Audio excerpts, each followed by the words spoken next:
Very good afternoon everyone. Myself Suman Pandey and today I am going to deliver the lecture on simultaneity of events. तो ये जो concept है simultaneity of events ये absolute नहीं है बल्कि relative है. इसका मतलब क्या हुआ कि अगर कोई भी दो इवेंट किसी एक फ्रेम में हो रही है उनके होने का टाइमिंग जो है उस ऑब्जर्वर के रिस्पेक्ट में दैट मीन्स फ्रेम एस के ऑब्जर्वर के रिस्पेक्ट में सेम टाइम पे है साइमल्टेनियसली अगर हो रही है तो वही दोनों इवेंट्स किसी दूसरे फ्रेम से जो कि मूव हो रहा है पहले के रिस्पेक्ट में उनके होने का जो टाइमिंग है वो साइमल्टेनियस नहीं होगा. दैट मीन्स सेम नहीं होगा. उनके होने का जो टाइमिंग है उसके लिए अलग अलग होगा, वहाँ के ऑब्जर्वर्स के लिए अलग अलग होगा. ओके तो अब हम एक एग्जाम्पल के थ्रू समझेंगे कि ये कैसे होता है. मान लीजिए एक ऐसा हमारा एक्सपेरिमेंटल सेटअप, ये थॉट एक्सपेरिमेंट है कि कुछ ऐसा अरेंजमेंट है कि जिसमें ये दो डोर्स बने हुए हैं D1 एंड D2 और बीच में एक सोर्स रखा हुआ है. सोर्स लाइट पल्स एमिट करेगा, ये इस डायरेक्शन में हर डायरेक्शन में जाएगा. तो जब लाइट पल्स इस डोर पे पड़ेगी तो ये डोर ओपन हो जाएगा, वैसे ही इस डोर पे पड़ेगी तो ये डोर भी ओपन हो जाएगा. तो हमारे पास दो इवेंट्स हैं, डोर D1 का ओपन होना और सेकेंड जो इवेंट है डोर D2 का ओपन होना. सो D1 ओपन होगा, पहला इवेंट है मान लीजिए, और ये D2 का ओपन होना सेकेंड इवेंट है. अब पूरा का पूरा ये मान लीजिए हमारा फ्रेम ऐसा है, सोर्स जो है वो रेस्ट में है और सेंटर में रखा हुआ है. तब क्या होगा, जब लाइट पल्स जैसी वो ऑन होगा सोर्स, दोनों तरफ लाइट पल्स सेम टाइम पे D1 और D2 पे टकराएंगी और दोनों डोर्स ओपन हो जाएंगे. क्लियर है. तो दोनों इवेंट के होने का टाइमिंग जो है वो सेम है, तो दोनों इवेंट एक साथ हो रही हैं. लेकिन अब अगर कोई एक ऑब्जर्वर है जो कि मूव कर रहा है, दैट मीन्स मान लीजिए फ्रेम एस डैश है, अगर ये ऑब्जर्वर देखता है ये v वेलोसिटी से पॉजिटिव x डायरेक्शन में अगर ये फ्रेम मूव हो रहा है तो अब उसको ये जो फ्रेम s है वो अपोजिट डायरेक्शन में जाता हुआ दिखाई देगा. दैट मीन्स ये इसको लगेगा कि v वेलोसिटी से निगेटिव डायरेक्शन में मूव कर रहा है. तो सेंटर तो आपका सोर्स यहीं पे रखा हुआ है, लेकिन इसके रिस्पेक्ट में अब ये फ्रेम मूव होता दिखाई दे रहा है. दैट मीन्स किसी पर्टिकुलर टाइम पे मान लीजिए ये डोर जो है D1 शिफ्ट होकर के यहाँ आ जाएगा, उस टाइम पे डोर D2 जो है यहाँ आ जाएगा. सो ये D1 और D2 की पोजीशन है. तो अब पल्सेस जो है जो एमिट हो रही हैं सोर्स से यहाँ जाने में, डोर D2 के पास जाने में उसको कम टाइम लगेगा और डोर D1 पे जाने पे ज़्यादा टाइम लगेगा. सो डोर D2 पहले ओपन हो जाएगा और D1 जो है वो बाद में ओपन होगा. क्लियर है. ये किसके रिस्पेक्ट में था, ये फ्रेम S के रिस्पेक्ट में, विथ रिस्पेक्ट टू S. लेकिन अब S डैश के रिस्पेक्ट में हम क्या बोल रहे हैं, इवेंट कौन सा पहले हो रहा है, D2 इवेंट जो है आपका ओपन होना E2, दिस इज E2, वो पहले हो रहा है और E1 जो है D1 का ओपन होना ये बाद में हो रहा है. क्लियर है. So that depends on motion of frame. अब मान लीजिए जस्ट अपोजिट डायरेक्शन में ये मूव होता है, इस डायरेक्शन में v वेलोसिटी से अगर फ्रेम एस डैश मूव हो रहा है तो अब इसको रेस्ट वाला जो फ्रेम है वो इस डायरेक्शन में मूव होता दिखाई देगा. ये मान लीजिए इसकी ओरिजिनल लोकेशन है फ्रेम एस की, तो ड्यू टू मोशन अब ये इधर दिखाई देगा मूव होता है किसी पर्टिकुलर टाइम पे. और ये जो है डोर D1 इस जगह पे सेंटर में ही है यहाँ. तो अब ये जो पल्स है इसको यहाँ जाने में कम टाइम लगेगा और यहाँ आने में डोर D2 के पास आने में ज़्यादा टाइम लगेगा. तो डोर D1 पहले ओपन हो जाएगा और डोर D2 जो है वो बाद में ओपन होगा. क्लियर है. क्यों, क्योंकि ये जो फ्रेम है अब उसको कैसा दिख रहा है, इस डायरेक्शन में मूव होता दिखाई दे रहा है. तो जो इवेंट है E1 वो पहले हो रही है और E2 जो है वो बाद में हो रही है. क्लियर है. सो इस डैश के रिस्पेक्ट में अगर ये इस डायरेक्शन में मूव हो रहा है तब V क्या हो रहा है, E1 जो हो रहा है डोर D1 का ओपन होना ये पहले हो जा रही है, जबकि इवेंट जो E2 है दैट मीन्स D2 का ओपन होना ये बाद में हो रहा है. क्लियर है. तो अब क्या हो रहा है, ये दोनों के दोनों इवेंट्स का टाइमिंग जो है with respect to frame S dash will be different. Clear है. तो जब अगर मोशन होगा फ्रेम का तो दोनों ही इवेंट्स का टाइमिंग जो है वो साइमल्टेनियस ना होकर के अलग अलग टाइम पे दिखाई देगा. तो हम इसको ऐसा डिफाइन कर सकते हैं कि if the two events occurs simultaneously to an observer in frame S, then they do not appear. Okay, ये दिखेंगे नहीं. appears to occur with respect to किसके? observer. कौन से observer? observer in frame S dash which is moving relative to frame S with constant velocity v. Okay, so that is called simultaneity of events. अब इसी को हम proof करेंगे. मान लीजिए आपकी वैसी दो फ्रेम्स हैं S and S dash. ये है हमारा ओरिजिन O डैश, ये O, X, Y and Z, X dash, Y dash, Z dash. ये V वेलोसिटी से फ्रेम S डैश है और ये S जो है वो रेस्ट में है. अब कोई दो इवेंट हो रही है किसी जगह पे, दोनों की प्लेसेस अलग अलग हैं. ओके, मान लीजिए ये प्लेस है x1 और ये x2 है. बाकी सारी हम सिर्फ x डायरेक्शन में दिखा रहे हैं इसलिए x1 और x2 ही ले रहे हैं. और इनकी होने का जो टाइम है it is t1 and t2. That is occurrence का टाइमिंग जो है t1 एंड t2 किसके रिस्पेक्ट में? With respect to observer in frame S है. तो अब अगर ये दोनों इक्वल है, sorry this is equal, suppose simultaneous है, दैट मीन्स दोनों के होने का टाइमिंग अगर सेम है तो यही इवेंट्स अगर ऑब्जर्व कर रहा है फ्रेम S डैश का ऑब्जर्वर, उसके लिए इनकी लोकेशन जो है वो अलग है. x1 डैश में दिख रहा है और ये x2 डैश में दिख रहा है. और होने का जो टाइमिंग है suppose it is t1 dash and t2 dash, then t1 dash is not equals to t2 dash. Okay, so that is simultaneity of events. तो हम यही चीज प्रूफ करेंगे कि मैथमेटिकली कि t1 माइनस t2 या t2 माइनस t1 जो है उसकी वैल्यू क्या होगी, दोनों के बीच में कितना डिफरेंस आएगा अगर ये जीरो के बराबर नहीं है. दैट मीन्स अगर t1 is equals to t2 नहीं है तो उसकी क्या वैल्यू आ रही है वो कैलकुलेट करेंगे using Lorentz transformations.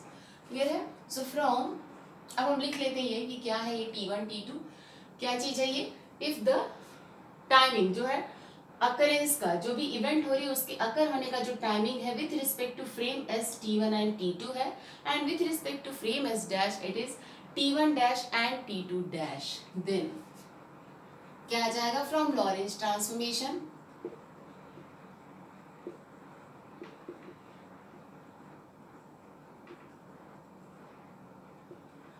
t dash is equals to क्या था, t dash is equals to t minus xv by c square whole divide by 1 minus v square by c square. अब हम ये t1 ले लेते हैं और x1 लोकेशन ले लेते हैं. Equation number 1. सिमिलरली t2 लेंगे.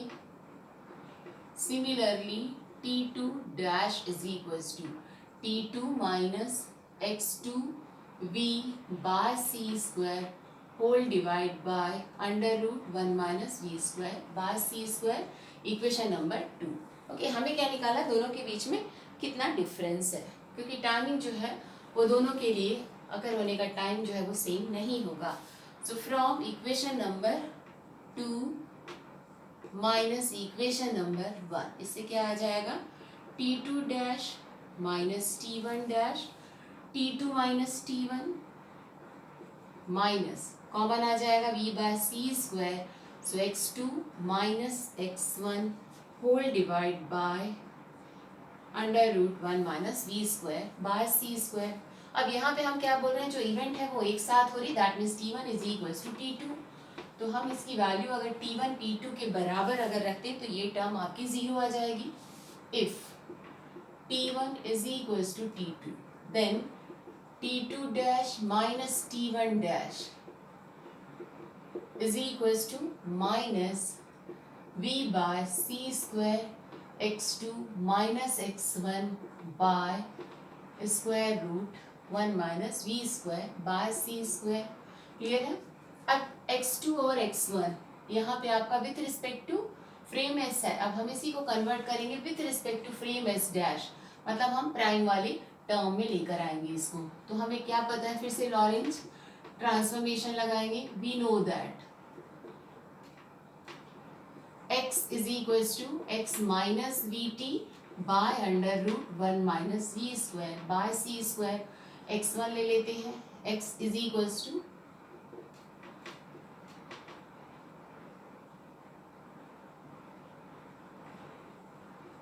x dash is equals to x minus vt. So x is equals to x dash plus vt. Okay, यहाँ 1 के फॉर्म में लेते हैं v t1 and x2 is equals to x2 dash plus v t2 dash.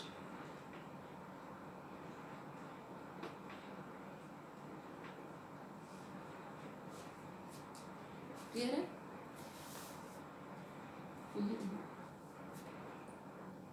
x is equals to x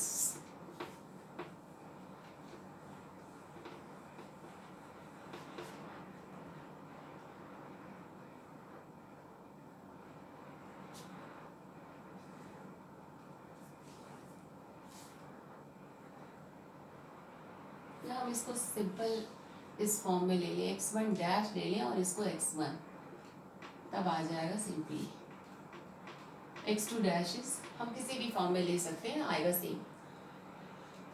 तो यहाँ से हम क्या करेंगे, इसकी वैल्यू यहाँ रखते हैं, अगर x2 dash minus x1 dash निकाल लेते हैं। So x2 dash minus x1 dash, equation number suppose this is 3,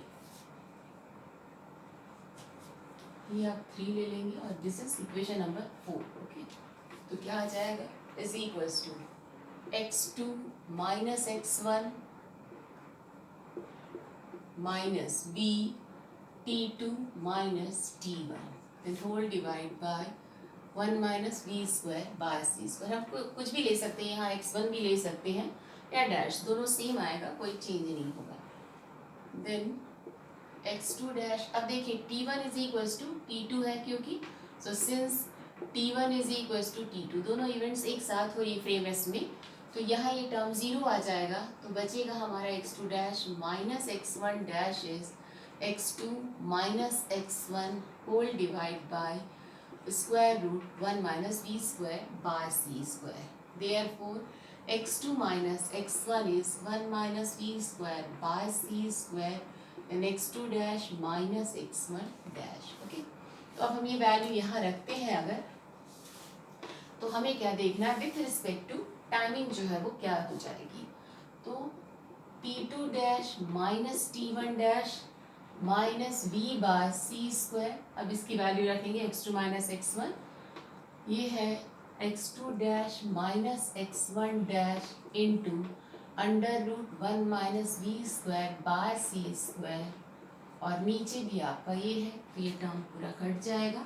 so t2 dash minus t1 dash is minus v by c square x2 dash minus x1 dash. Okay, so क्या समझ में आ रहा है कि अगर t1 is equals to t2 है, तो t1 dash is not equals to t2 dash.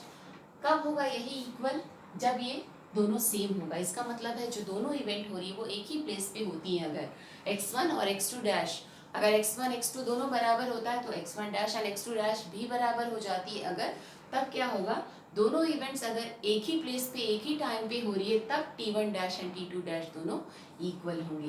But ऐसा नहीं हो रहा क्योंकि दोनों इवेंट्स क्या हो रही है, अलग अलग जगह पे हो रही है। अगर t1 is equals to t2 है but t1 dash is not equals to t2 dash. Why? Because x1 is not equals to x2, दोनों अलग अलग जगह पे हो रही हैं। और जो निगेटिव साइन है वो क्या शो करेगा कि जो x2 डैश पे इवेंट जो हो रही है उसको पहले मिल रही है, पहले लग रहा है कि x2 डैश पे इवेंट हो रही है और बाद में x1 डैश पे इवेंट हो रही है। ओके, सो निगेटिव साइन क्या है, इंडिकेट करता है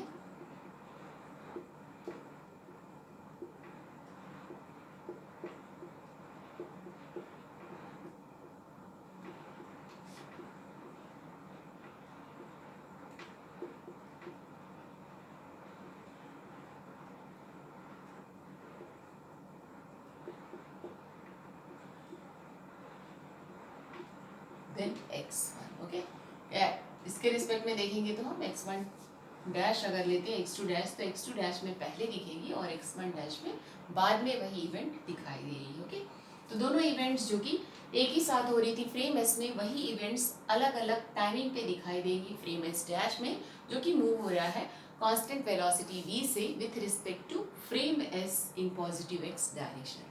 सो that is called simultaneity of events. Okay, तो बाकी जो है नेक्स्ट टाइम कराएंगे, नेक्स्ट टॉपिक लेकर के आएंगे.